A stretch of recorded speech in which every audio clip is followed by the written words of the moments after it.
بسم اللہ الرحمن الرحیم۔ ذرا ایک بات سمجھے، میں آپ کو پہلے سمجھا دوں، بدعت کسے کہتے ہیں؟ بدعت، اگر آپ کہو گے وہ چیز بدعت ہے جو حضور کے دور میں نہیں تھی تو وہ کہیں گے تم بھی تو نہیں تھے، پھر تم بھی بدعت تھی۔ تعریف بدعت کی ایسی کریں جو بدعت کو واضح کر دے کہ یہ بدعت ہے، جسے کہتے ہیں نا جامع مانے، ٹھیک ہے؟ وہ پڑھاتے ہوئے کیا کہتے ہیں، کس چیز سے جامع اور کس چیز سے مانے ہو؟ دخول غیر سے مانے ہو، ٹھیک ہے نا؟ وہی تو ایسی بھی تعریف کریں۔ انہیں کہو بدعت تین چیزوں کا نام، ایک چیز کا نام ہے جس میں تین چیزیں پائی، ہر وہ کام جس کا شریعت نے حکم نہ کیا، بلکہ اس کو یوں کہیں ہر وہ عمل جو شریعت سے ثابت نہ ہو باوجود ضرورت ہونے کے شریعت نے اس کا حکم نہ کیا۔ دوسری بات، تیسری، اس کو دین سمجھ کے کرنا، نہ کرنے والے پہ اعتراض کرنا بدعت کہلاتا ہے۔ میں پھر دہراتا ہوں، سنیں، ہر وہ کام جو شریعت سے ثابت نہ ہو، ایک شرط۔ دوسری، باوجود ضرورت ہونے کے، اس کو میں بھی سمجھاتا ہوں کہ ضرورت کا معنی کیا ہے، باوجود ضرورت ہونے کے شریعت نے اس کا حکم نہ کیا۔ تیسری چیز، اس کو دین سمجھ کے کرنا اور نہ کرنے والے پہ اعتراض کرنا بدعت ہے۔ پہلی شک کیا ہے؟ ہر وہ کام جو شریعت سے ثابت نہ ہو، یہ تو سمجھ آ گیا جو شریعت ثابت نہ ہو۔ دوسری بات، باوجود ضرورت ہونے کے شریعت نے اس کا حکم نہ کیا۔ کیا مانا؟ یعنی وہ کام حضور کے دور میں پایا گیا ہو اور اس کی ضرورت ہو کہ یہ کام کر لیا جائے، لیکن انبیاء اور صحابہ کرام وہ کام نہ کریں، اسے کہتے ہیں باوجود ضرورت ہونے کے وہ کام نہ کرنا۔ جیسے 12 ربیع الاول کی میلاد کے جلوس نکالتے ہیں، اسے دین سمجھتے ہیں۔ حضور کے دور میں 12 ربیع الاول آیا ہے لیکن حضور پاک نے نہیں نکالا، باوجود ضرورت ہونے کے شریعت نے وہ کام نہیں کیا۔ اذان سے پہلے صلاۃ والسلام کو لازمی سمجھتے، حضور نے دن میں 5 وقت اذان دلوائی ہے، پھر بھی اس کے شروع میں صلاۃ والسلام یہ والا نہیں پڑھا گیا جو پڑھتے ہیں، تو اسے کہتے ہیں باوجود ضرورت ہونے کے شریعت اس کام کا حکم نہ دے۔ دوسری شک۔ تیسری شک، اسے دین سمجھ کے کرنا، نہ کرنے والے پہ اعتراض کرنا۔ دین سمجھ کے کرنا، نہ کرنا، کیا مقصد؟ اب ہم جہاز پہ جاتے ہیں، شریعت سے ثابت بھی نہیں ہے، اور حضور حج پہ گئے ہیں اور ضرورت تھی کہ جہاز پہ بیٹھ کے جائیں، لیکن آپ علیہ السلام جہاز پہ نہیں بیٹھے، تو اب جہاز پہ جانے کو ہم دین سمجھتے ہیں یا ضرورت سمجھتے ہیں؟ جہاز پہ جو نہ جائے اس پہ اعتراض کرتے ہیں، تو یہ اس سے نکل جائے گا کہ اسے دین سمجھ کے کرنا، نہ کرنے والے پہ اعتراض کرنا بدعت کہلاتا ہے۔ کہ میں نے لکھ دیا ہے، پڑھیں ذرا۔ بدعت، بریلوی حضرات اور ان کی بدعات۔ بدعت کی تعریف، نمبر 1، ہر وہ عمل اور عقیدہ جو شریعت میں ثابت نہ ہو باوجود ضرورت ہونے کے شریعت نے اس چیز کا حکم نہ کیا ہو، اسے دین سمجھ کے کرنا، نہ کرنے والوں پہ اعتراض کرنا بدعت کہلاتا ہے۔ سمجھ گئے؟ اس تعریف کے اوپر بریلویوں کو اس کو توڑ کے دکھاؤ، ٹھیک ہے؟ یہ باتوں کا آپ کو کہیں گے یہ تعریف کہاں سے ثابت ہے، اسے کہتے ہیں یہ بدعت کہاں سے ثابت ہے۔ جیسے کل اسے مجھے کہ تعریف کہاں ثابت ہے، میں نے مجھ سے ثابت ہے، چل تو اس کو توڑ دے دکھا، میں نے کر دیا، تو آیت پڑھ دے جو میرے خلاف ہو۔ اگر میں اسے کہتا نا بھی تعریف تو نے کہا، وہ کہے کہ محدثین نے کی، اس وقت جائز ہوتا، اور اگر میں کر دیتا تو غلط ہے۔ بھئی اگر تو فقیہ بن سکتا تو میں محدث نہیں بن سکتا، یہ کون سی بندہ تعریف نہ کرے۔ نمبر 2، کسی عمل اور عقیدے کی شریعت میں کمی اور زیادتی کو بدعت کہتے ہیں۔ کسی عمل اور عقیدے کی شریعت میں کمی اور زیادتی کو بدعت کہتے ہیں۔ مثال کے طور پہ صبح کی نماز فرض پڑھتے ہیں، فرض کی کتنی رکھتے ہیں؟ 2، اس میں کتنے سجدے ہیں؟ سوچ خبر ہو گیا ہے، اس لیے میں نے کہا سوچ 4 سجدے ہیں۔ سجدہ کرنا عبادت ہے یا نہیں؟ ہاں، تو اگر 5 کر لیں تو یہ 4 کو بجائے 5 کر لیں تو ایک عبادت بڑھ جائے گی، جائز ہے؟ کیوں؟ باوجود ضرورت ہونے کی شریعت نے حکم نہ کیا اور اسے ہم دین سمجھ کر غلط ہو جائے گا۔ ایک بریلی مجھے کہنے لگا درود شریف عبادت ہے، میں نے کہا جی ہاں۔ کہتے اذان کے شروع میں پڑھ لیا ہے تو کیا حرج ہے؟ پڑھ جو لیا تو کیا حرج ہے؟ تم خام خواہ سے بدعت ہونے کا فتویٰ ٹھونک دیتے ہو۔ میں نے کہا ٹھیک ہے۔ میں نے کہا درود شریف زیادہ عبادت ہے یا سجدہ کرنا؟ تو سجدہ تو بڑی عبادت ہے، انکار کیا تھا، شیطان بن گیا تھا وہ عزازیل۔ شیطان کا اصل نام عزازیل ہے نا، عزازیل اسرائیل نے سمجھا، تو کہتے وہ تو شیطان بن گیا تھا۔ تو میں نے کہا اس کا معنی یہ کہ سجدے کا انکار نہیں کرنا چاہیے؟ کہتے نہیں۔ میں نے کہا صبح کی نماز میں کتنے ہیں؟ کہتے 4 سجدے۔ میں نے کہا 5 کیا کرو، عبادت ہے نا، ایک اور بڑھ جائے گی۔ حضور نے یہاں نہیں کیا، صحابہ کو نہیں سکھایا تو ہم 5 سجدے نہیں کرتے۔ میں نے کہا حضور نے بھی حضرت بلال کی اذان میں الصلوۃ والسلام کو نہیں سکھایا تو ہم نہیں پڑھتے۔ تیرا حضور پاک علیہ الصلوۃ والسلام والا دعویٰ سچا، ہمارا غلط، یہ نہیں ہو سکتا، ٹھیک ہے؟ کمی کرنا یا زیادتی کرنا یہ بدعت ہے، اضافہ ہے. الحاد و بدعت کی معنی یہ ہے. تیسرا آپ نے سمجھانے کے لیے کہا بدعت سنت کی ضد ہے، سنت کی ضد ہے، سنت کے مخالف ہے. خود رسول اللہ صلی اللہ علیہ وسلم فرماتے ہیں مشکات شریف جلد نمبر 1 صفحہ نمبر 30 یا 31 ہے صفحہ، اس میں نبی علیہ الصلوۃ والسلام کی حدیث پاک موجود ہے. حضور پاک فرماتے ہیں کل بدعت ضلالہ. ٹھیک ہے، ہر بدعت کیا ہوتی ہے؟ گمراہی ہوا کرتی ہے. پڑھیں بدعت کا مقام. حضرت عرباز بن ساریہ، ارباز یہ لفظ غلط لکھا ہوا ہے. حضرت عرباز بن ساریہ، حضرت عرباز بن ساریہ رضی اللہ عنہ سے روایت ہے کہ حضور پاک صلی اللہ علیہ وسلم نے فرمایا بدعت سے بچو، سنت کا لازم پکڑو اور نئی بنائی ہوئی چیز جیسے دین سمجھ کر کیا جائے وہ بدعت ہے اور ہر بدعت گمراہی ہے. ٹھیک ہے، یہ وہی حدیث ہے جو ہر مولوی جمعے کے خطبے میں پڑھتا ہے، علیکم بسنتی و سنت الخلفاء الراشدین المہدیین. آگے یہی لفظ سنت الخلفاء فإياكم ومحدثات الأمور فإن كل محدثة بدعة وكل بدعة ضلالة. فی روایت احمد کل ضلالۃ فی النار. یہ اسی حدیث کا ترجمہ ہے. مشکات باب الاعتصام بالکتاب والسنہ جلد اول صفحہ 30 تبع المیزان لاہور. نمبر 2 حضرت عائشہ سے روایت ہے. حضرت عائشہ رضی اللہ عنہ سے روایت ہے کہ حضور پاک صلی اللہ علیہ وسلم نے فرمایا جس نے ہمارے دین میں کوئی بدعت نکالی وہ مردود ہے. من احدث فی امرنا هذا ما ليس منه فهو رد. یہ وہ حدیث ہے. نمبر 3 حضرت عائشہ رضی اللہ عنہ سے روایت ہے کہ حضور پاک صلی اللہ علیہ وسلم نے فرمایا جس نے کسی بدعتی شخص کی عزت کی اس آدمی نے دین کے گرانے میں مدد کی ہے. من وکر صاحب بدعۃ فقد اعان علی ہدم الاسلام. نمبر 4 حضرت جابر رضی اللہ عنہ سے روایت ہے کہ حضور پاک صلی اللہ علیہ وسلم نے فرمایا ہر بدعت جہنم میں لے جانے والی ہے. مفضی النار ہے. بدعت کی اقسام یہ سمجھانے کے لیے میں نے بدعت کی 2 قسمیں بنیادی طور پر سمجھانے کے لیے کی ہیں، ورنہ بدعت ہی. بدعت کی 2 قسمیں ہیں. نمبر 1 وہ بدعت جو کفر کی حد تک ہے جیسے مرزائی اور شیعہ، یہ دونوں بدعتی ہیں مگر کافر ہیں. اسے کہتے ہیں بدعت مکفر. ٹھیک ہے. دوسری ہوتی ہے بدعت مفسقہ، جسے فاسق ہے. نمبر 2 وہ بدعت جو کفر تو نہ ہو مگر انتہائی گمراہ کن ہے، جیسے آج کل کے باطل فرقے مثلا رضاخانی، مماتی، غیر مقلد، مودودی، فکری وغیرہ وغیرہ. بریلیوں کی چند بدعات. غیر اللہ سے مدد مانگنا. مدد کی 2 قسمیں ہیں. نمبر 1 کسی انسان سے ایسے کام کی مدد مانگنا جو انسان کے بس میں ہو. اسی بدعت کا نام ہے ما تحت الاسباب، جیسے کسی آدمی سے کہنا پانی پلا دو، کسی کام میں میری مدد کرو. حکم یہ کام مدد لینا جائز ہے. ما تحت الاسباب، اسے کہنا یار یہ ادھر رکھ دو، یہ ادھر کر دو، ادھر کر دو. اس انسان کے بس میں یہ چیز مانگو تو جائز ہے، بندہ بالکل مانگ سکتا ہے. دوسرا نمبر 2 کسی انسان یا فرشتے وغیرہ سے ایسی مدد مانگنا جو اسی کے بس سے باہر ہو، مثلا اولاد کا دینا، رزق دینا، زندگی اور موت دینا وغیرہ وغیرہ. اس کا حکم یہ کام حرام اور شرک ہے. انسان کے بس میں ہے ہی نہیں تو اس سے کیا مانگو. ٹھیک ہے. اللہ سے مدد مانگو، غیر سے نہ مانگو. قرآن پاک سے دلیل. نمبر 1 وما امروا الا ليعبدوا الله مخلصين له الدين، سورہ بینہ آیت نمبر 5. ترجمہ اور انہیں اس کے سوا کوئی اور حکم نہیں دیا گیا تھا کہ وہ اللہ کی عبادت اس طرح کریں کہ بندگی کو بالکل یکسو ہو کر صرف اسی کے لیے خاص رکھیں. نمبر اعبدوا اللہ ولا تشرکوا به شیئا، اس پہ یہ بھی دلیل ہو سکتی ہے. عید میلاد النبی صلی اللہ علیہ وسلم منانا اور نہ منانے والوں کو تنقید کا نشانہ بنانا، کافر کہنا، گستاخ رسول کہنا وغیرہ وغیرہ، اس کا شریعت میں کوئی ثبوت نہیں ہے. میلاد کے دن آ رہے ہیں، میں چاہتا ہوں میلاد کو تھوڑی سی آپ کو وضاحت سمجھا دوں. یہ میلاد کا چکر کیا ہے، ذرا اس پہ ایک بات سمجھیں. بریلوی بڑے، اب پوچھو میری طرف، بریلوی بیچارے بڑے دھوم دھام سے اور دھڑلے سے میلاد کے معاملے کو پیش کرتے ہیں. او میلاد مناؤ، میلاد مناؤ، میلاد مناؤ. اور بریلوی اتنے دھڑلے سے میلاد کو پیش کرتے ہیں کہ ہمارے جو بندے بعض اوقات ایسے ہو جاتے ہیں یار میلاد حضور پاک علیہ السلام کے آنے کی خوشی کر رہے ہیں تو حضور کے آنے کی خوشی کیوں نہ ہونی چاہیے.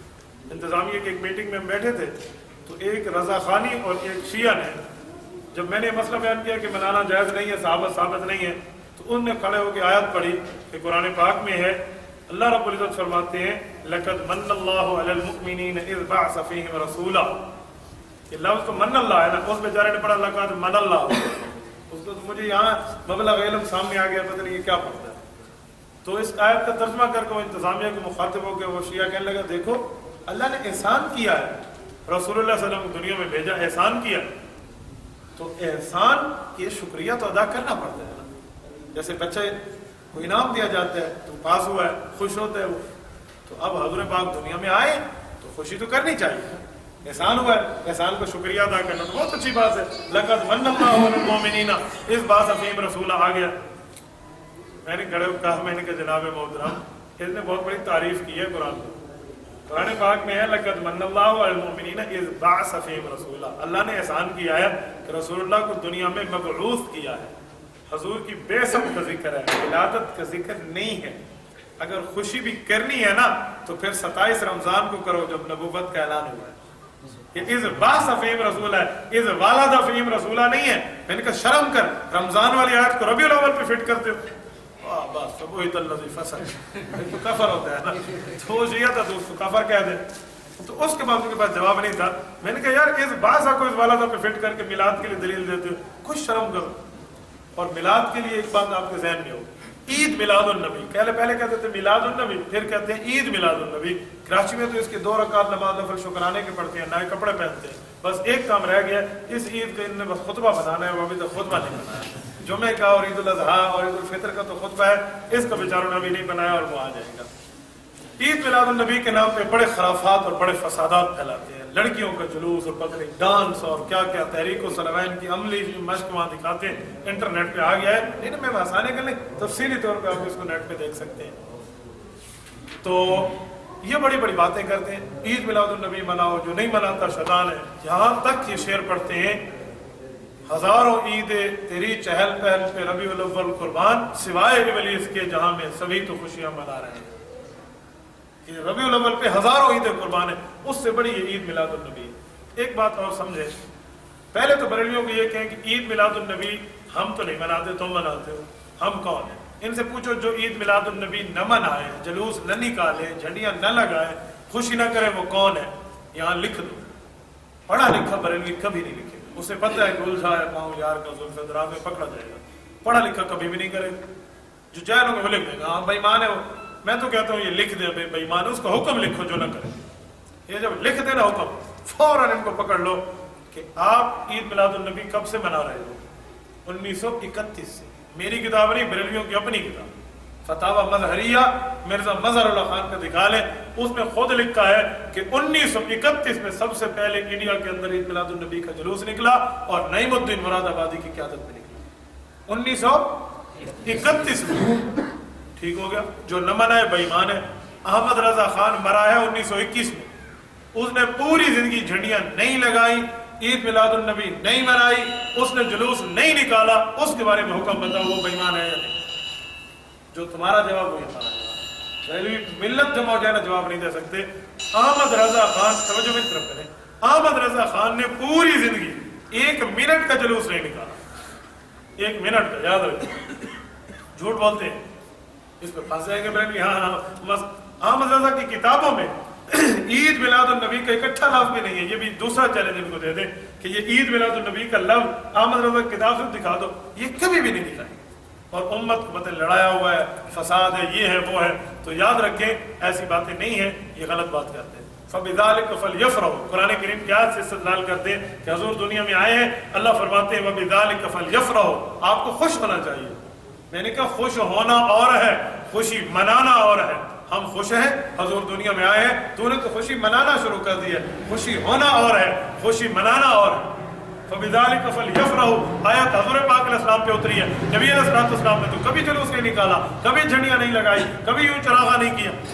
ایک بندہ کہنے لگا ذکر میلاد کتنا اچھا ہے, تو میں نے کہا ذکر میلاد کی بات کرنا, عید میلاد النبی کہاں سے نکالا اس کو عید. اور ایک بات کہو, حلالی بیٹا باپ کی وفات پہ ناراض پریشان ہوتا ہے, تم کیسے حلالی امتی ہو؟ رسول اللہ فوت ہو گئے ہیں اور اس دن کو تم کہتے ہو عید. یار کیسا دین ہے, کیسا مذہب ہے, کیسا ایمان ہے اور کیسا جگرا ہے. پیغمبر فوت ہو گئے ہیں عید کے دن. مجھے ایک بندہ کہنے لگا حضور پاک علیہ السلام وفات میں اختلاف ہے. میں نے کہا کیا؟ کہتے ہیں وفات میں اختلاف ہے. میں نے کہا جھوٹ نہیں بول, 12 ربیع الاول تمہارے نزدیک بھی وفات کا دن بنتا ہے. کہنے لگا نہیں حضور پیدا ہوئے. میں نے کہا اچھا 1 منٹ کھاتا, میں مان گیا 12 کو حضور پیدا ہوئے, تیری بات مان لی. 12 کو پیدا ہوئے, 12 کو فوت ہوئے. جب خوشی اور غمی دونوں اکٹھی ہو جائیں, خوشی اور غمی دونوں اکٹھی ہو جائیں, ترجیح کسے ہوتی ہے؟ میں نے کہا تیرا بیٹا بھی اسی دن پیدا ہوا ہو اور تیرا باپ بھی اس دن فوت ہوا ہو, تو بیٹے کی سالگرہ منا کے خوشی کرے گا؟ نہیں مسئلہ میں نے کہا شرم کر.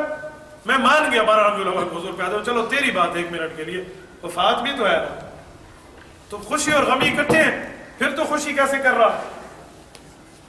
ایک مرتبہ میں نے کہا شیعوں کو, میں نے کہا تم حضور پاک علیہ الصلوۃ والسلام کی عید میلاد کے جلوس میں شیعوں بریلویوں کے ساتھ آتے ہو, 10 محرم خوشی کا دن ہے یا غمی کا؟ غمی کا ہے, حضرت حسین شہید ہوئے. میں نے کہا 10 محرم کو تو حضرت نوح علیہ الصلوۃ والسلام کا بیڑا پار ہو گیا تھا پانی سے, غمی کا دن ہے. حضرت موسیٰ علیہ السلام کے 12 لاکھ کا لشکر 6 لاکھ کا لشکر 12 لاکھ فرعونیوں سے نجات پا گیا تھا, یہ تو خوشی کا دن بنتا ہے. یوسف علیہ السلام کی ملاقات ہوئی ہے یعقوب علیہ السلام سے, 40 سال روتے رہے تھے, یہ تو خوشی کا دن ہے. تم کہتے ہو میلاد کے معاملے میں فلاں, یہ خوشی ہے. حضرت آدم علیہ السلام کی توبہ قبول ہوئی ہے, حضرت عیسیٰ کا رفع ہوا ہے, حضرت یونس مچھلی کے پیٹ سے باہر آئے ہیں, نوح علیہ السلام کے لیے فاستوت علی الجودی پہاڑ کے اوپر جا کر 6 مہینے بعد وہ جو ہے نا بیڑا رک گیا ہے, اور یہ سارے دن جو ہے 10 محرم کے اتنی خوشیاں ہیں. تم ایک غمی حسین کی وجہ سے یہ ساری خوشیاں چھوڑ کیوں دیتے ہو؟ کہنے لگا خوشی اور غمی جمع ہو گئے, غمی کو ترجیح ہے. میں نے کہا یہی بات 12 ربیع الاول میں مان لینا, یہی یہاں مان لیں, یہاں بھی خوشی اور غمی مل گئے ہیں تو پھر غمی کو ترجیح دے دو. لیکن مسئلہ پیٹ کا ہے, مسئلہ معیشت کا ہے. پیٹ کا معاملہ جہاں آ جائے نا لوگ وہاں دین چھوڑ جاتے ہیں. پیٹ ہوتا ہے, دین دین ہے, پیٹ کو آج کل ترجیح دیتے ہیں. غیر مقلدیت اسی وجہ سے تو ناکام ہے دنیا میں. وہ 3 طلاق کو 1 کیوں کہتی ہے؟ وہ ان سب نے اپنی اکثر بیویوں کو طلاقیں دی ہوئی ہیں, 3 طلاقیں دی ہیں, 3 کو 1 کہہ کے پھر رکھ لیتے ہیں. مسئلہ معیشت کا ہے, مسئلہ گھریلو معاملات کا ہے, اس وجہ سے 3 کو 1 کہہ دیا. یہی کام بریلویوں کا ہے. اگر یہ کہتے ہیں اس مہینے میں غمی ہے اور اس مہینے میں خوشی نہیں ہے تو سارے کہیں گے بھی شرم کرو, تم تو عید کہتے تھے, ہمیں نئے کپڑے پہناتے تھے, ہمیں خوشی کی نمازیں پڑھوائی ہیں, اور اب غمی کے دن بن گئے. تو پیٹ اور معیشت کی وجہ سے. مولانا غازی عبد الرشید شہید رحمۃ اللہ علیہ کے والد تھے, مولانا غازی عبداللہ رحمۃ اللہ علیہ. حضرت مولانا عبداللہ رحمۃ اللہ علیہ گئے تھے عراق دورے پہ, خود سناتے ہیں اپنا واقعہ. میں عراق دورے پہ گیا تو میں نے وہاں یہ رویت ہلال کمیٹی کے چیئرمین ایک منسٹر کی ان کی جو ہے نا پروٹوکول ہوتا ہے دوسرے ملک میں, وہاں گئے تو وہاں کے انتظامیہ والوں کو کہا کہ یار مجھے اس غار پہ لے جاؤ جہاں لوگ کہتے ہیں مہدی چھپا ہوا ہے. وہ شیعہ کہتے ہیں نا, اس غار کا نام ہے سر من رہا, اردو میں سر من رہا ہے اسے کہتے ہیں, لفظ عربی کا ہے سر من رہا. اس غار پہ مجھے لے جاؤ, لوگ شیعہ کہتے ہیں اس میں 12واں امام. انہوں نے کہا ٹھیک ہے, لے گئے اس غار پہ. یہ کہ میں وہاں گیا ہوں تو میں دیکھتا ہوں بڑا دربار ہے, حساب کتاب ہے, یہاں یوں وہاں پہ سارے بیٹھے ہوئے ہیں, وہ مجاور بیٹھے ہیں اور چڑھاوے چڑھ رہے ہیں, لوگ آ کے اپنے نظریں نیازیں دے رہے ہیں. تو میں نے وہاں کے سب سے بڑے آفیسر تھا نا وہاں کا, اس کو بلایا جو نظریں نیازیں وصول کرنے والا تھا.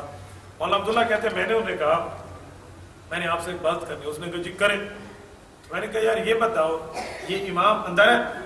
اس نے کہا یار بات کرو, آپ نے بات کرنی. انہوں نے کہا یار 1400 سال سے امام غار میں اندر ہے, یہاں ملی نہیں جا سکتی, چھوٹی سی غار ہے, امام اگر ابھی نکل آئے تو میں اس سے 2-3 سوال کروں. تو کہنے لگا شیخ کون سے سوال کرے گا؟ انہیں کہ یار میں اس سے پوچھوں گا کہ ہمارے باپ دادا کا اور تمہارے باپ دادا کا کیا قصور تھا جو اصلی قرآن دیکھے بغیر چلے گئے, کیونکہ شیعوں کا عقیدہ اصلی قرآن اندر ہے نا, اس کے بعد اصلی قرآن تو دیکھ نہیں پائے, وہ تو سارے کافر مر گئے. تو پوری دنیا کے مسلمانوں کا مجرم بنتا جا رہا ہے کہ ان کے ماں باپ دادے پردادے لکڑ دادے سارے بیچارے اصلی قرآن دیکھے اور اس کی زیارت کے بغیر مر رہے ہیں, تو پوری کائنات کا سب سے بڑا مجرم ہے. میں اسے پوچھوں گا. تو اس نے ادھر دیکھا ادھر دیکھا نا, تو جب تخلیہ دیکھ کے مولانا عبداللہ کہتے ہیں کہ شیخ تو فکر نہیں کر, یہ نہیں نکلے. مولانا عبداللہ صاحب نے کہا تو شیعہ ہے؟ اس نے کہا تو سنی ہے؟ اس نے کہا نہیں میں شیعہ ہوں. اس نے کہا تو امام کا دشمن ہے؟ اس نے کہا نہیں میں امام کا دوست ہوں. اس نے کہا پھر تو کیوں کہتے یہ نہیں نکلے گا, تو اس کے حق میں بولتا. وہ کہنے لگے مسئلہ امام کا نہیں ہے, مسئلہ پیٹ کا ہے, معیشت کا ہے. امام اندر ہے, لوگ نظر دے رہے ہیں, نیازیں دے رہے ہیں, نذرانے دے رہے ہیں, وصول ہو رہے ہیں, معاملہ چل رہا ہے ہمارا.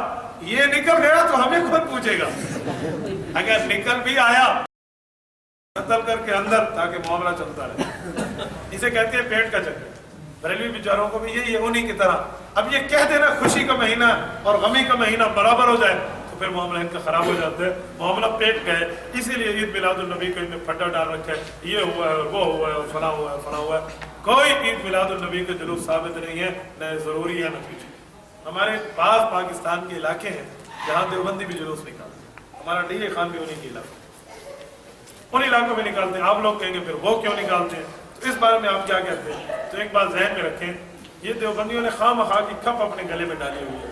ہم نکالتے ہیں. ہمارے ڈیرا والے تو کہتے ہیں سر اس کے اوپر کہ ہم اس لیے نکالتے ہیں کہ اگر ہم نہ نکالیں تو حکومت شیعوں کو اجازت دیتی ہے وہ نکالے, اگر شیعہ نکالیں گے تو لوگوں کے عقیدے برباد ہوں گے, چلو ہم مل کے نکال لیتے ہیں. تو میں نے کہا چلو یہ بات ہو تو گنجائش نکل آئے گی. پھر یوں لوگوں کو کہو کہ یہ جلوس ہے, فرض بھی نہیں ہے, واجب بھی نہیں ہے, سنت بھی نہیں ہے, نفل بھی نہیں ہے, مستحب بھی نہیں ہے, مباح بھی نہیں ہے, ضروری بھی نہیں ہے, کار ثواب بھی نہیں ہے, ہم بطور مجبوری کے نکالتے ہیں. میں نے کہا پھر ایک نہیں 2 جلوس نکالو, پھر ایک نہیں 2 نکال لو, لیکن لوگوں کے عقیدے برباد نہیں کرو. ان کو وضاحت کرو کہ یہ دینداری نہیں ہے, یہ دینداری نہیں ہے, رواج ہے. پھر تم ایک نہیں 10 نکالو.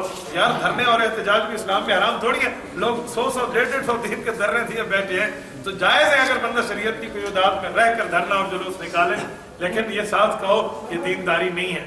بدعت آپ نے سنی تھی نا کہ ہر وہ کام جو شریعت سے ثابت نہ ہو اور باوجود ضرورت ہونے کے شریعت نے اس کا حکم نہ کیا ہو, اسے دین سمجھ کے کرنا اور نہ کرنے والوں پہ اعتراض کرنا بدعت کہلاتا ہے. اگر تم نے اسے دین سمجھ لیا, یہ شریعت سے ثابت بھی نہیں ہے, حضور نے اس کا حکم بھی نہیں کیا, تو بدعت بن جائے گی. اسی لیے اس کی وضاحت بندہ ساتھ کر دے, پھر اس کے بعد ایک نہیں 10 جلوس نکال. سمجھ آ گیا میلاد کی یہ چند باتیں میں نے اس لیے سمجھائی ہیں نا کہ میلاد کا دن ابھی آ رہا ہے تاکہ آپ کے سامنے ساری صورتحال آ جائے. آگے نور کا مسئلہ تو میں نے کل بتا دیا. مزے کی بات پتہ ہے کیا, میں نے نور بشر کا مسئلہ پڑھایا نا, وہ تو پڑھا دیا کل, ڈالا کہ پرسوں پڑھایا. میں آج صبح وہاں آگے بیٹھا تو ہمارے مولانا عاصم صاحب وہاں بیٹھے تھے. میں نے پین فلکس پہ دیکھا تو مولانا کا نام لکھا ہوا تھا محمد عاصم نور. میں نے کہا بول کے نور کی نفی کرے, ہمارا بندہ اپنا نور ہے. لا عاصم اليوم من امر اللہ. چلو بسم اللہ. سب سے پہلے 7ویں صدی ہجری میں یعنی حضور صلی اللہ علیہ وسلم کی وفات کے 700 سال بعد اس بدعت کا آغاز ہوا اور ایجاد کرنے والے کا نام مظفر کوکری ہے. یہ اپنے زمانے کا بے دین بادشاہ تھا. تاریخ ابن خلقان میں یہ بات موجود ہے کہ جس نے عید میلاد النبی کی ابتدا پوری دنیا میں کی ہے نا, یہ مظفر کوکری ہے. ٹھیک ہے, ہم اسے جلوس کوکری بھی کبھی کبھی کہتے ہیں ان کو چھیڑنے کے لیے کہ تم نے نبی کے نام پہ غلط متھے مارا ہوا ہے. اصل معاملہ یہ نہیں ہے. یہ مظفر کوکری نے 7ویں ہجری میں نکالا ہے, جب رسول اللہ صلی اللہ علیہ وسلم کو گزرے ہوئے کتنا سال ہو گئے تھے, 7ویں صدی ہجری میں. 700 سال بعد نبی کے جلوس شروع ہوا ہے, تو یہ دین ہو سکتا ہے؟ اس کو کیسے دین کہا جا سکتا ہے؟ تو اس لیے مظفر کوکری نے ساری بدماشی نکالی اور وہ خود بھی بے دین بادشاہ. چلے نمبر 2, قبروں پر گنبد اور یہ اس کو ذرا چلتے چلے جائیں, یہ آسان سی بات ہے. قبروں پہ گنبد ہے, خطبے بنانا ہے, اس کی شریعت میں کوئی گنجائش نہیں ہے, یہ کام کرنا غلط ہے. جب آپ کہیں گے نا, ایک بات اور بھی ذرا سمجھ لیں, جب آپ کہیں گے نا قبروں کے خطبے ناجائز ہیں, گنبد ناجائز ہے, فوراً بریلوی کہے گا رسول اللہ کے روزے پہ گنبد ہے, حضور کی قبر پہ گنبد ہے, وہ کیوں جائز ہے, فوراً پکڑے گا. یہ بات میں نے پہلے سمجھائی تو نہیں ہے بنا قبر والی, اس دن میں نے شاید دوسری جگہ پڑھایا سب. اس کے اوپر یاد رکھیں ہمارے علماء دیوبند کا کھلا موقف, قبر کے اوپر کچھ بنانا ہے یا نہیں بنانا ذرا سمجھیں. قبر کے اوپر کیا چیز بنانی ہے, کیا چیز نہیں بنانی. ہمارے نزدیک قبر پہ تعمیر غلط ہے, قبر پہ تعمیر نہیں ہونی چاہیے, آپ علیہ السلام نے فرما دیا. اب آپ کہیں گے حضور پاک کی قبر پہ بھی تعمیر ہے.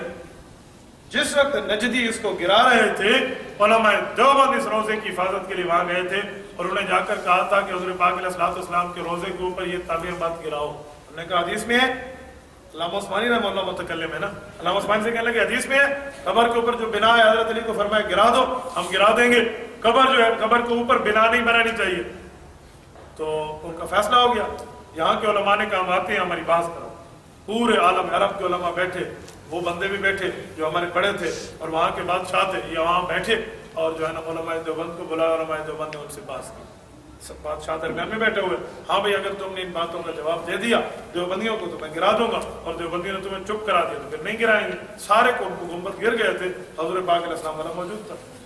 تو حضرت مولانا عثمانی صاحب نے فرمایا بھائی دلیل پیش کر. انہوں نے یہی حدیث پڑھی قبر کے اوپر تعمیر نہیں کرنی چاہیے. حضرت عثمانی نے فرمایا کہ بات سنیں, قبر کے اوپر تعمیر نہیں کرنی چاہیے. حدیث میں کیا لفظ ہے, قبر کے اوپر تعمیر نہیں. انہوں نے کہا آپ یاد رکھو حضور کی قبر پہ تعمیر نہیں ہو, حضور کی قبر تعمیر کے اندر بنائی گئی. ایک ہے بنا علل قبور, بنا علل قبور یہ غلط ہے. ایک ہے القبر فی البنا, یہ جائز ہے. یہ تو کمرہ تھا نا, یہ تو پہلے تعمیر ہو چکا تھا, قبر بعد میں بنی ہے, اس کی چھت کیسے گرا؟ آپ نہیں سمجھے میری. قبر کے اوپر چھت بعد میں بنائے تو غلط ہے نا, پر حضور پاک علیہ الصلوۃ والسلام جہاں دفن ہے یہ کمرہ تھا یا نہیں تھا؟ غرفہ عائشہ ہے نا, ما بین بیت منبر روضۃ من ریاض الجنہ پہلے کہا گیا ہے, تو یہ کمرہ عائشہ ہے, یہ القبر فی البنا ہے. اس پہ حدیث پڑھو 11. پورے مولوی خاموش. یہ اللہ نے عثمانی صاحب سے کام لیا, مولانا شبیر احمد عثمانی سے. بادشاہ بیٹھ کے آ رہے ہیں, عجیب الہندی, دو ایسے جواب دو, دو جواب, اب ہو تو جواب دے. تو آج تک حضور کا روزہ کا ہے. ٹھیک ہے نا, یہ علماء دیوبند کی وجہ سے. تو یہاں مسئلہ ذہن میں رکھو, قبروں پر گنبد اور قبے بنانا منع ہے. گنبد کے اندر جا کر قبر, یہ تو پہلے سے جائز تھی, جو اس پہ منع نہیں ہے. اس لیے نبی علیہ الصلوۃ والسلام کی قبر والا اعتراض اس پر نہیں آ سکتا. آگے نمبر 3, قبروں پہ چادر چڑھانا ہے, شریعت میں کوئی اصل نہیں ہے. فتاوی شامی. قبروں پہ چراغ جلانا ہے, تفسیر مظہری کچھ بھی نہیں ہے. قبروں پہ ہر سال عرس کرنا ہے, یہ بھی معاملہ غلط ہے. قبروں پہ پھول ڈالنے والی, یہ بھی کچھ بھی نہیں ہے. پھول 3، 7، 10، 40 سارے کام بدعت ہے. ملا علی قاری نے بھی اس کی تصریح کی ہے مرکات میں. اذان وغیرہ, انگوٹھے چومنا, اس پہ سختی سے عمل کرنا, فرض کا درجہ دینا, یہ بھی زرقانی نے مختصر المقاصد الحسنہ میں لکھا جائز نہیں ہے. ارسال ثواب کے جو کھانا پکایا جاتا ہے اس پر کسی خاص طریقے سے دم کرنا, ختم کرنا, دن کو متعین کرنا, ایسا کوئی بھی بدعت ہے, یہ جو ناجائز نہیں ہے, بدعت ہے. نمبر 10 میں جنازے کے بعد کی دعا کو ضروری سمجھنا, نہ مانگنے والوں کو غلط کہنا. مولا علی قاری فرماتے ہیں جنازے کے بعد کی دعا یہ شریعت میں اضافے کا شک پیدا کرتی ہے, اس لیے جائز نہیں ہے. جنازہ لے جاتے وقت زور زور سے نعت خوانی کرنا, کلمہ وغیرہ, یہ چیزیں بھی ثابت نہیں ہیں. دفن کے بعد قبر پہ اذان, یہ کام بدعت ہے. علامہ ابن حجر اسقلانی رحمہ اللہ کو حافظ شامی رحمہ اللہ نے پیش کیا ہے کہ یہ کام جو ہے نا فلاں نے لکھ دیا تھا, یہ بدعت ہے. ہمارے علماء نے قبر کے اوپر, کفن کے اوپر کلمہ لکھنا, الفی کلفی لکھنا, یہ جو لوگوں میں پایا جاتا ہے, یہ کام بھی غلط ہے. ولیوں کے نام پہ جانور وغیرہ اور اس کے لیے پالنا اور ذبح کرنا, وما اہل به لغیر اللہ کے زمرے میں ہے, یہ بھی جائز نہیں ہے. اللہ خیر صلی اللہ. یہ 14-15 چیزیں ہم نے ان کی بریلویوں کی بدعات پیش کر دی ہیں. اور فرقہ بریلوی اور تاریخ پاکستان کے قائدین میں جہاں محمد علی جناح قائد اعظم کا نام ہے, اس طرح پاکستان کے بنانے میں دیوبند کا کردار ہے. مثلا حضرت حکیم الامت حضرت تھانوی, محدث علامہ ظفر احمد عثمانی, علامہ شبیر احمد عثمانی, مفتی محمد شفیع بھی پاکستان کے بانی قائدین میں شامل ہیں. فرقہ بریلوی پاکستان کا مخالف ہے. بریلویوں کے نزدیک محمد علی جناح اور علامہ اقبال دونوں کافر اور بے ایمان ہیں. بریلویوں کی اپنی کتاب تجانب اہل سنت اس پر دلیل ہے. حزب الاناف لاہور والوں نے اس کو چھاپا ہے. یہ حسین جانا کیا کہتے ہیں, ان کے کفر کا فتویٰ دیا ہے. ان کا کام نہیں ہے پاکستان میں آنا. یاد رکھیں جب قائد اعظم نے پاکستان بنانے لگے تھے, حضرت تھانوی کی خانقاہ میں قائد اعظم حاضر ہوا تھا, انہیں دعا کی درخواست کی. حضرت تھانوی نے شرط لگائی, آج کے بعد سر پہ ٹوپی رکھو. جس کے پاس ٹوپی نہیں تھی, حضرت تھانوی نے اپنی ٹوپی اتار کے دی. قائد اعظم نے سر پہ رکھی ہے, جسے تو اور ہم جناح کیپ کہتے ہیں, وہ اصل میں تھانوی کیپ ہے, جناح کیپ نہیں ہے. حضرت تھانوی نے دی تھی, قائد اعظم نے مرتے دم تک سر پہ رکھی ہے. حضرت تھانوی نے فرمایا میں جو ہے نا یہ پینٹ شرٹ والے کے لیے دعا نہیں کرتا. اس نے پینٹ شرٹ اتروا کے شیروانی دی تھی, اس نے ساری زندگی اس کے بعد شیروانی پہنی ہے, ہاتھ میں عصا رکھا ہے. یہ تینوں اس نے قائد اعظم نے حضرت تھانوی سے منوایا, تھانہ بھون میں بیٹھ کے دعا کروائی, اور حضرت تھانوی کو مسلم لیگ کا سرپرست مقرر کیا تھا. اور حضرت عثمانی, شبیر احمد عثمانی, ظفر احمد عثمانی کو دونوں کو ساتھ لیا تھا. حضرت شبیر احمد عثمانی رحمہ اللہ اس کے اتنے ساتھ رہے, قائد اعظم نے کہا تھا جب پاکستان بن گیا مشرقی پاکستان میں جھنڈا ظفر احمد عثمانی لہرائے, حضرت تھانوی کا بھانجا ہے, اور مغربی پاکستان میں جھنڈا علامہ شبیر احمد عثمانی لہرائے, حضرت تھانوی کا شاگرد ہے. ان نے جھنڈا لہرایا. قاری محمد طیب قاسمی کی تائید انہی کے ساتھ ہے, اور اسی طرح حضرت مولانا مفتی محمد شفیع, مفتی حسن صاحب, ان کی تائید انہی کے ساتھ ہے. اور علامہ شبیر احمد عثمانی تو ویسے ہی ان کے ساتھ تھے. حضرت تھانوی رحمہ اللہ کی تائید بھی ساتھ تھی. تو یہ پاکستان کے بانیان میں شامل ہے. یہ جو کہتے ہیں نا قائد اعظم شیعہ ہے, مجھے تو اس کی شیعہ ہونے کی دلیل نہیں ملی. کوئی شیعہ ہونے کی دلیل ڈھونڈ دے تو میں اس کا شکریہ ادا کروں گا. شیعہ ہونے کی دلیل میں پتہ کیا کہتے ہیں, اس کا باپ شیعہ تھا. یار باپ کے شیعہ سے بیٹی کا شیعہ ہونا کہاں ثابت ہے؟ بیٹی شیعہ ہے, بیٹی کے شیعہ سے باپ کا شیعہ ہونا کہاں سے ثابت ہوتا ہے؟ تم مجھے اس کا شیعہ ہونا دکھاؤ, نہیں دکھا سکتے. خاندان اس کا شیعہ ہے, لیکن یہ کیسا شیعہ ہے جو حضرت تھانوی کے پاس جا کر دعا کراتا ہے, حضرت شبیر احمد عثمانی کو ساتھ رکھتا ہے, مرتا ہے تو جنازہ اس کی وصیت کر جاتا ہے یہ پڑھے. سنیوں والا جنازہ اس کا پڑھا گیا ہے, اس کا جنازہ اسی طرح. اور اس میں یہ بھی یاد رکھیں, قائد اعظم نے مولانا محمد علی جوہر کو کہا تھا کہ آپ الفاروق شبلی نعمانی کی کتاب کو انگلش ترجمہ کر کے مجھے دو, میں نے فاروقی قانون پاکستان میں نافذ کرنا. یہ تو 48 میں فوت ہو گیا, 47 میں اس نے ملک بنایا تھا. یہ کیسا شیعہ جو عمر فاروق کا قانون نافذ کرتا ہے؟ کہ اتنا بڑا بندہ شیعوں نے اس پہ جھوٹ بول بول کے اپنے کھاتے میں لے لیا، ہم بیچارے خواہ مخواہ انہیں کی اتباع میں کہتے ہیں شیعہ شیعہ. یار اتنے دلائل اس کے سنی ہونے کے ہیں، اگر ایک دلیل سے شیعہ بن سکتا ہے تو 10 دلیلوں سے سنی نہیں بن سکتا. تو یہ شیعوں کی چال ہے، خواہ مخواہ سے اس بڑے بندے کے اوپر باتیں کر کر کے نا اپنے کھاتے میں ڈالنے کے چکر میں ہوتے ہیں. ان سے جتنا ہو سکے بندہ کھینچے. یہ میری بات نہیں، علامہ خالد محمود کی بات کر رہا ہوں. PhD لندن دعوت فیوز العالیہ کے نیٹ پہ کلپ آ بھی گیا ہے، اس کے اوپر ہمارے علماء کا کلام بھی ہے. اگر ایک دو باتیں کو شیعہ مذہب والی مل گئی ہیں تو آپ ویسے ہی سمجھتے ہیں یہ جو بیوروکریسی کے لوگ ہوتے ہیں ان کا کوئی دین ایمان ہوتا ہے. میں یہ تھوڑی کہہ رہا ہوں قائد اعظم کو ہمارے اکابر دیوبند کے اکابرین میں سے، میں کہہ رہا ہوں اس کا مذہب مجھے لگتا ہے سنی ہے، شیعہ نہیں ہے. دلیل کی دنیا میں کوئی شیعہ ثابت کرے تو میں اس کی جو ہے نا ہاتھ چوموں گا، بابا اچھی بات. ایسی بات نہیں ہے، یاد رکھیں شیعہ میاں ہونے کا معاملہ نہیں ہے. خاندان اس کا شیعہ تھا، لوگ اس کو شیعہ سمجھتے تھے، چلو یہ بات ہے، یہ اس طرح ہو سکتا ہے. آگے حسام الحرمین کا تعارف یہ آپ پڑھ چکے ہو. جی میں پہلے حسام الحرمین کا تعارف پڑھا چکا ہوں. جی قادیان سے تحریک کشمیر تک مرزا جان باز کی، اس میں اسی بات کی. اچھا اصل میں مسئلہ یہ حضرت فاروقی کے والد ہیں وہی نا مرزا جان باز. اصل میں مولانا مسئلہ یہ ہے کہ وہ ایک دو باتیں جو اس کے خاندان کی وجہ سے ہے نا، وہ بچپن میں داخل ہوا ہے شیعوں کے مدرسے میں، مدرسہ سندھ الاسلام یہ کراچی میں ہے کماڑی کے اندر، اس میں داخل ہوا شیعوں کا مدرسہ تھا اس لیے اس کو شیعہ کہتے ہیں. خاندان اس کا شیعہ تھا اس لیے شیعہ کہتے ہیں. جو میں نے دلیلیں پیش کی اس کی بنیاد پہ تو سنی بنتا ہے. یار علامہ عثمانی کے پاس ہے، ساری زندگی اس کے ساتھ ہے، ظفر احمد عثمانی کے ساتھ ہے، اور جو ہے نا حضرت تھانوی سے دعائیں لیتے جا رہا ہے، اور حضرت عمر فاروق کی کتاب کو اردو ترجمہ انگلش ترجمہ کروا کے پڑھ رہا ہے. تو یہ دلیلیں بتاتی ہیں کہ وہ شیعہ نہیں تھا، اس کے اوپر ٹھوکا گیا. ہمارے بعض اکابر نے کہا ہے شیعہ تھا، مجھے اس سے انکار نہیں ہے، میں لیکن دلیل کی دنیا میں ثابت کرنا مشکل ہو جائے. جو انہوں نے کہا ہے نا وہ ایک آوازہ مشہور ہے لوگوں کے اندر شیعہ، وہ اس وجہ سے کہا. میں اپنے اکابر کو غلط نہیں کہتا، لیکن میں نے ایک تحقیق پیش کی ہے. یہ باتیں بھی قائد اعظم کے لیے. تو اتنے بڑے بندے کو شیعوں کے حوالے نہیں کرو. بس امام حاکم ہے نا، مستدرک حاکم والے، امام حاکم کے اوپر الزام ہے فی تشیع، یہ شیعہ تھا. علامہ علی شیر حیدری شیخ رحمہ اللہ میں فرمانے لگے امام حاکم کے اوپر تشیع کا الزام غلط ہے. حاکم وہ دنیا میں ہوتا ہے جو ایک بندہ ہے جسے کل کائنات کی حدیثیں یاد ہو، اسے حاکم کہتے ہیں. دوسرا آج تک حاکم نہیں آیا، ایک ہی ہے، کل کائنات کی سندوں کے ساتھ ہمیشہ حدیثیں یاد ہو. 1 لاکھ حدیث یاد ہو تو حافظ ہے، 2-3 لاکھ حدیث یاد ہو تو حجت ہے، تمام حدیث یاد ہو تو اسے حاکم کہتے ہیں، اور حاکم دنیا میں ایک ہے. تو فرمایا شیعوں نے اپنے پلڑے کو بھاری کرنے کے لیے حاکم کو شیعہ کر دیا، شیعہ ہے شیعہ ہے. تو کہا اتنا بڑا بندہ شیعوں کے حوالے نہیں کرو، اپنے کھاتے میں رکھو. 2-4 جو باتیں میں نے ادھر ہی رکھے. تو میں تو اس لیے قائد اعظم کو ٹھوک بجا کر کہتا ہوں کہ بندہ بابا یہ سنی تھا، اس نے یہ کام کیا، ہمیں دکھا.